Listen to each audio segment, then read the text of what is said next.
Well, welcome to the Senate Doctor Show. I'm John Barrasso, an orthopedic surgeon from Casper, Wyoming, also a member of the United States Senate. And I'm going to soon be joined by Senator Tom Coburn, the only other doctor in the United States Senate. This has been something we've been trying to do, just to hear from you, to try to help you talk about things that are facing our country with health care reform.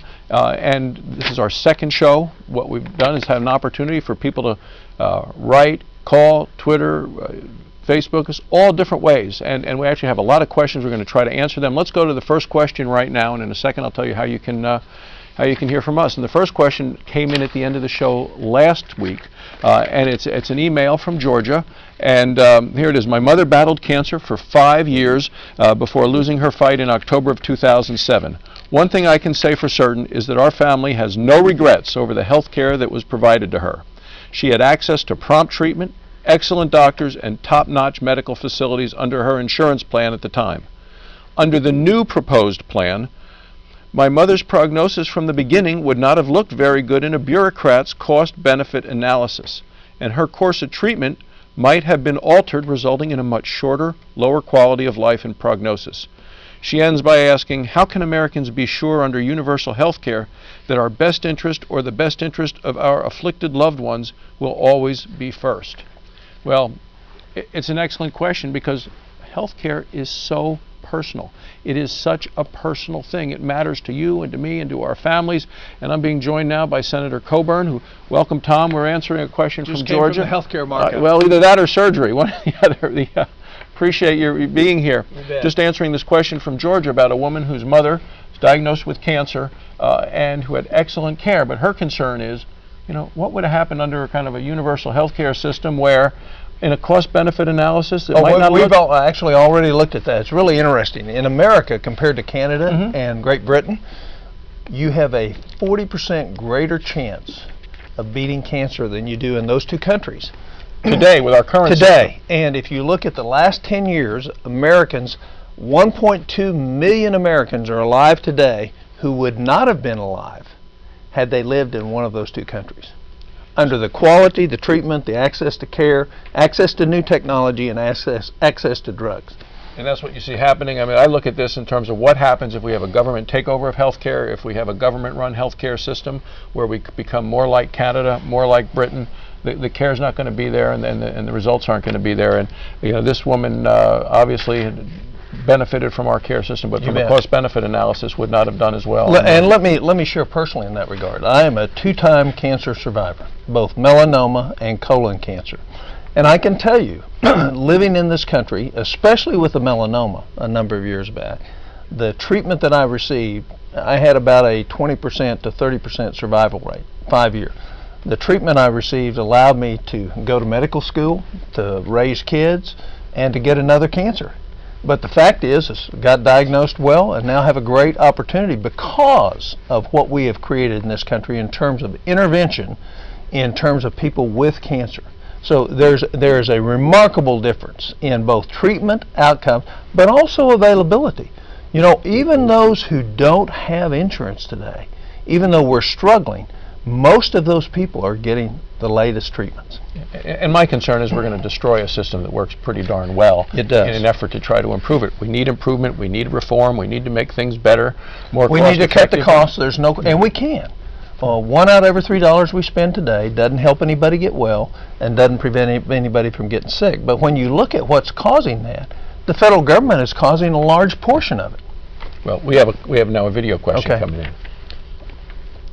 I am the Regional Program Coordinator for the Central California Regional Obesity Prevention Program. So I represent an 8-county region in the Central Valley. And my question about healthcare reform is that I'm interested in knowing how preventive programs will be sufficiently funded to address the chronic disease issues that are happening for low-income community members. Well, that's a great question. Great question, because if we don't manage chronic disease, we'll never have sustainable health care that our children can afford, let alone us. And remember, half the cost of the health care in the government programs today, we're borrowing the money and charging to our grandkids right now. So her question is, how do we do that? The first thing we do is have payment reform. and payment reform that says we'll recognize that we're going to pay healthcare providers, not just doctors, but dietitians and nurse practitioners, to spend the time to concentrate on prevention and wellness. We have our payment system set on a government program, which is Medicare, which refuses to pay appropriately. As a matter of fact, they don't pay at all for you to take the time to spend and teach an individual what the risks are of behavior, what the outcomes will be, and also how do I help you accomplish the goal and understand what the goal is to keep you healthy so that you don't develop. Biggest problem with obesity besides diabetes is a 30% increase in the risk of cancer. So it's important that we change payment mechanisms, and that's set by Medicare, which Medicare doesn't want to change. And all the insurance companies and all the Medicaid and the SCHIP all follow Medicare payment philosophies. Well, it always fascinated me as an orthopedic surgeon is Medicare would pay very little to help try to keep a diabetic healthy, try to teach them ways to keep their blood sugar down and under control, but boy, they pay me to cut the leg off. Yeah. And that made no sense to me. It doesn't, and we haven't changed that. No. And that's one of the things that isn't addressed whatsoever in the bills that are currently going through Congress that are being marked up. It is addressed by several other bills that don't have the opportunity to be marked up. Now, if people want to write us in or question us, they can do it at Twitter, www.twitter.com/Senate Doctors. Use the tag, the # SRHC, or on Facebook, www.facebook.com, Senate Doctor Show, or on YouTube, www.youtube.com/user/Senate Doctor Show, or you can email either of us, doctors@src.senate.gov. And we were on last week, and by the time we got done, we had a ton of questions. We have another email question here right now, and let's take a look at this. This is from a physician. It says, hello friends, I'm a family doctor in Anderson, South Carolina, offering family practice and urgent care services. My family practice office does not take any insurance, sees mostly those who have no insurance. We provide health care at discounted prices because we do not have to deal with the administrative burden of insurance companies. My fear and concern is that Uncle Sam will shut us down if we don't take the federal Uncle Sam plan. It seems private medicine is about to be euthanized. Can you give me and my patients any hope? Doctor in Anderson, South Carolina. Well, I think he has a right to be concerned with the plans that are going through. We are starting, this is a real interesting comment. He has made a decision that he can offer lower prices by not playing the game that's being played out there today with all the costs associated with it. And what he said is he can actually offer lower prices. The second thing that he didn't mention is he probably gets a lot more satisfaction out of what he does because he doesn't have to be on the wheel spinning to make sure he meets the requirements of paying his overhead, so he spends the time that he needs to with patients. Plus, the second thing is he probably has transparency as to what it costs in his office as soon as you walk in. Probably have posted right there on the wall. That's right. We need more of that. We need more of that transparency. And what is he saying? He's saying market forces have caused me to take a look at this and change it. My patients, I bet his patients love it as well. And I'll bet what he does at the end of it, he prints out a sheet that they can file with their insurance if they want when they leave there. Doesn't deal with any of the headaches. I mean, we talk about the headaches and the paperwork. It's not just private insurance companies. Oh, no, it's Medicare, the federal government Medicaid, as it's workers' well. compensation, it's state governments, it's everyone. And, in the practice I used to belong to, there were 5 doctors, and we had 35 employees. 13 of those employees didn't do anything to help patients get well, prevent them from getting sick. All they did was meet the demands of Medicare, Medicaid, and the insurance industry. So couldn't we save some of that? And I have a friend in Oklahoma who did just exactly what this doctor in South Carolina did. He has one person working in his office today. He said, I'm practicing the best medicine of my life. I'm enjoying medicine better. I don't have to listen to Medicare, Medicaid, or private insurance. My patients are getting better care. They're liking my care. And when I go home, my wife likes me more. We have another video question. Well, I guess the question is, someone's going to have to pay for all this, and where's the money going to come from? How much are we going to spend? And who's going to draw a line in the sand and say, well, this year we're spending this much money and not anymore? Or is it just going to be sort of an open ticket item? I mean, I think someone's got to go ahead and think about exactly how much we're going to spend and how it's going to be rationed. Because eventually it's going to be a budget issue, and someone's going to have to say, we're not spending any more this year or this quarter or whatever. So who's going to make that decision? Good question. Well, it's Tough question. and it's fascinating because Well, he's talking about here- rationing care. Here's what the ranges are right now on the bills that have been proposed: $1.6 trillion to $4 trillion. We can't. The country cannot afford that. The country should reject the premise that we need to pay more Plenty to of cover money. everybody Plenty in of money this in the country. system. There's more than enough money in the system, and what the struggle and the conflict has been both the Senate and the House. The House is getting ready to put a surtax on everybody that makes over $250,000 in this country, plus increase the payroll tax. The Senate is charging the tax to small businessmen, has already supplied $632 billion through tax changes that they did on the stimulus plan. So we're going to tax mainly small business in this country. They will be required to pay for half. Small business that creates 72% of all the jobs, they're going to pay for half of whether this is $1.6 trillion or $4 trillion. Think about what that's going to do to job creation. Well, it's going to destroy job creation, and we know that, as you say, small businesses drive the jobs in the country. That's right. Even when you look at any of these proposals, I mean, one of the ones that came out, they took a look, what's it going to cost? It was $1.6 trillion, and they found out it was only going to help 16 million of those that don't have insurance, still going to leave 30 million uninsured of people that have insurance and that liked that insurance, even though the president promised that no one who had a insurance policy that they liked would lose it. What was it, 10 to 12 million of those There is people would no lose plan that. going through Congress that's being marked up that will not cause people to lose the insurance that they have today. Even if they want to keep it. Even if they want to keep it, and some of them, it's a massive amount. The shift will be about 120 million Americans will be shifted away from what they have today. Now, they'll deny that, but the fact is ultimately, if you create the government-run plan option, the only reason people would go there would be it would be cheaper. So to get people there, they're going to make it cheaper. They're not going to have a competitive bid on the cost of that insurance. The Secretary's going to set the rate. So what will happen is when we get everybody over there and then it's not financially viable, much like this question, who's going to pay for it? Who's going to pay for it is you are and your grandkids.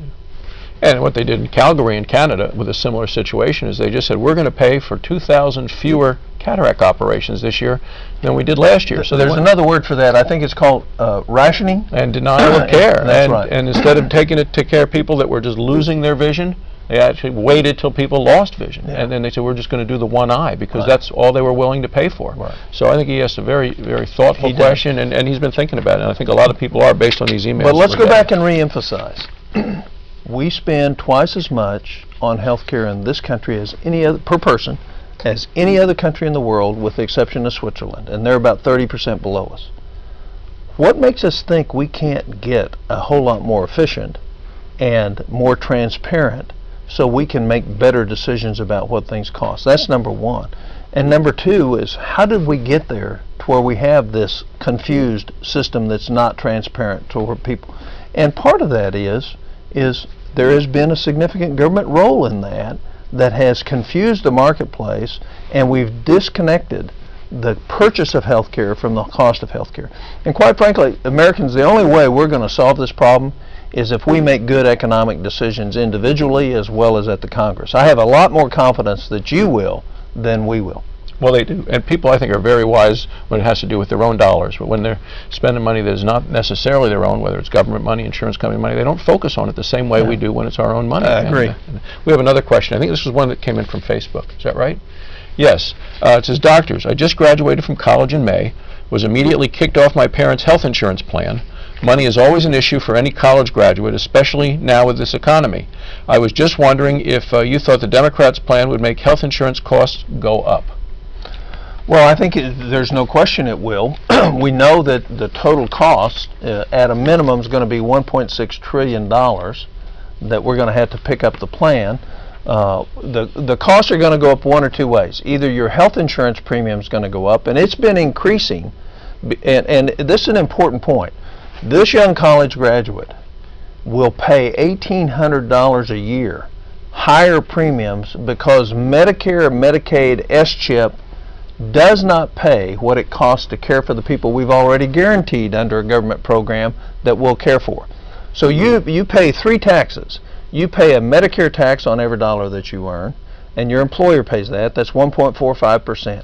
Then you pay income taxes, And now you're going to pay at least $1,800. And under this plan, that's going to go to about $2,400 per family per year under the plans that are being considered under Congress today. So you get another $2,400 worth of taxes through an increased premium for your private health insurance. And this young person, I mean, through some of these mandatory plans that are out there that said everybody has to buy insurance, this person's going to be paying more. They're going to be paying for some older person who, and this person may be healthy, goes to the gym, works out, and don't get any credit for that. They may not smoke. They're going to be paying for somebody who smokes, is overweight, eats too much, and exercises too little. Raises another point. Why shouldn't you be able to decide what you want and what is best for you and your family, rather than somebody say, here's what you have to buy? And that's what's in the plan. Yeah. And so we take freedom away from you if we don't allow you to pick what is best in your best both health and economic interest. And we get to choose from a large number of plans as members of the work that payroll come out of the federal government, and most people are pretty happy with that. They just turned down an amendment of mine that said all members of Congress will go into, actually they didn't turn it down. Senator Dodd took it away and then he'll throw it out before it gets to the floor, that said we'll go into the public plan. If it's good enough for everybody else, then the members of Congress ought to have to be in it as well. Well, we'll see how that plays out. I'll bet it's not in there when it gets to the floor. What do you bet? I think we have a video from yesterday's committee. Let's talk about not Medicaid in terms of numbers and statistics and actuarial projections and logarithms and so on. Let's talk about them in terms of human beings. She raises the issue of Medicaid, which is a program set for people below the poverty level. I know in my home state of Wyoming, there's a match, as there is in your state of Oklahoma. Some money put up by the state, some money put up by the federal government, and I took care of every Medicaid patient ever came to our office, ever called, who ever needed help. Although, as you know, they were paid less for those folks. So there's the shift. You charge other people with insurance more to make up for what. Half the babies I delivered were Medicaid. Yeah. So we want to think of them in terms of what we can do best to help with their health care. But I think it's not honest to say, oh, and they're getting, they're paying their way, because it's not. And I don't think it's right for Washington to say that, it won't cost the states more. When I talked to our governor in Wyoming, he said that it is crushing the state, and especially with the one proposal that is going to push out to the states even a higher responsibility. And no matter, we actually have the list. We could put this on Thursday for every state under the Medicaid plan to move everybody to 150%, what it would cost per state in the state share of an increased allocation. We could actually have that up for our next show, so people can say, not only are we not paying for it all here by raising taxes, we're going to shift and it's going to be trillions of dollars over the next 20 years to the states in increased co-pays and their share of the match for Medicaid as we expand Medicaid under the bills that are going through Congress right now. In Oklahoma, it's $6 billion over the next 10 years. That's $600 million. Oklahoma's going to have to come up to match what the federal government's going to put as a burden on us. With no say. With only mine and Senator Inhofe say. We have another email coming in. What can we do as citizens to prevent passage of irresponsible health care legislation? And this comes in from New York. I think the first thing is slow down, guys. This is the biggest piece of legislation that has ever gone through the Congress of the United States. It affects 1/6 of our economy. Every individual in this country will be impacted. And we're on an artificial deadline to get it done before the American people can see what we've done. We just took one portion of the bill, which is 940 pages, and we've spent 13 days on that section. This bill is going to be 3,000 pages when it's through. What is the rush? Let's get it fixed, but let's do it right. And getting it right is much more important than getting it fast. Last week they asked Steny Hoyer, one of the Democrats in the House, if he thought members of the House were going to read the bill before they voted, and he laughed. I mean, he actually laughed out loud and said, no, if we had to wait for people to read the bill, this would never pass. I think what we really ought to do is take this bill home with us as members of the House, members of the Senate, over the time, in August, before up to Labor Day, travel around the state, our own home states, talk to people, listen to people, say, what do you think about this part? What do you think? The thing that has just befuddled me here is that in the Senate and in Congress, they vote for things. You have to vote for something before you get to go. Before people could go home for the 4th of July, they had to vote in the House on the cap and trade bill. Before people went home for over Washington's birthday, they had to pass the president's stimulus package. I say, what's the rush? Let people take the bills home, visit with people, have your town meetings, then come back and vote, because all the great ideas, I think, come from around the country. They sure don't come from here, Tom. Well, I think the other thing is that all these bills ought to be put online. We've got them. They make it in non-PDF format, so we can't take it into our office and then put it up on our own website. But what's wrong with letting American people look at these bills? You know, the assumption is all the knowledge is in Washington. And you just very carefully outlined that it's not. And that the common sense, actually, there's not much of it here. Most of it resides out of here. And we ought to let that rule of common sense center over this bill for 4 or 5 weeks so we can get real ideas that are positive solutions for this country that aren't just centered on what politicians or influential groups might think. And what I see in Wyoming is whenever Washington has a one-size-fits-all approach, it's not good for Wyoming. It's not good for the country either as a whole, and it always costs more than we said it will. Well, we have another video question coming in from Diana from Ohio. Malpractice is a big issue, especially in the obstetric world. You know, more and more are moving away from that because of malpractice, and you know, is there going to be any further protection or coverage for nurses or doctors, you know, in the future? Well, you've delivered a lot of babies, and she's asked about malpractice and obstetrics. I want to answer it not as an obstetrician, but as a kind of a neutral observer. She made several very critical points. One is people are stopping obstetrical care, and that's shifting more to other ancillary and physician extenders, which is good for the non-complicated cases, but terrible for the complicated cases. Number two is it drives fear. And if you look at the C-section rate in this country, which is driven not by medical indications, but in fact by malpractice indications, that we're at about 1 out of every 3 to 1 out of every 2 babies, we're bumping the high 30%, are born by cesarean section. That is a big risk for women, because a cesarean section is a major operation.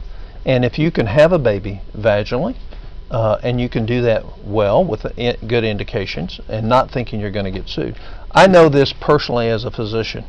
I know the tension there of, well, I can just go get this baby out and I won't have to worry about this anymore, and there'll never be a lawsuit because I did it. Whereas in what's in the best interest of your patient and your new patient to be gets blown out of the water by what the malpractice is. It's a very big problem. There's absolutely nothing in these bills to address that, because the trial lawyers are strongly supporting the other side of the aisle in terms of how we walk through. And it's honestly, there's 66 senators who are lawyers. So it's going to be pretty hard to change this in the Senate when that many members of the Senate are lawyers. There are only 2 of us who are doctors. Well, it's about an even tie, I think. Well, lawsuit abuse is a big deal. And it's not just in medicine either. Yeah. Well, the whole country. But also, I mean, you talk about the money that's in the system for health care that could be used. You said about $1 out of 3 is not used to actually help keep people better. I think of x-rays that I've ordered, MRIs, CAT scans over the years.